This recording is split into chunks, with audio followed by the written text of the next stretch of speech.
নমস্কার, আশা করি সকলে খুব ভালো আছেন।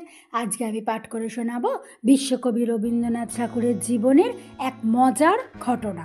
শান্তিনিকেতনে নতুন একটি ছেলে ভর্তি হয়েছে, তার নাম ভান্ডারে। ছেলেটির সঙ্গে তখনও রবীন্দ্রনাথের পরিচয় হয়নি।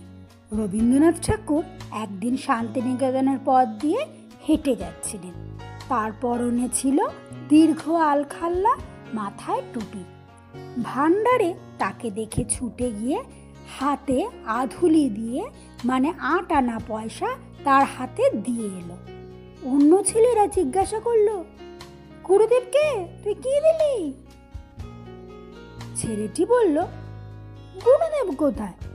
ও তো একজন ফকির। মা বলেছে ফকিরকে দান করলে পুণ্য হয়। ভান্ডারের সাফ জবাব। যাই হোক, অল্প দিনেই বোঝা গেল ভান্ডারে ভীষণ দুরন্ত ছিল। তার দৌরাত্মিতে ছাত্র শিক্ষক সবাই তো অস্থির। নালিশ গেল গুরুদেবের কাছে। গুরুদেব তাকে ডেকে বললেন, ভান্ডারে, তুই কত ভালো ছেলে, তুই একবার আমাকে একটা আধুলি দিয়েছিলি, কিন্তু আমাকে 1 পয়সাও কখনো দেয় না। তুই যদি দুরন্তপনা করিস তাহলে কি করে চলে?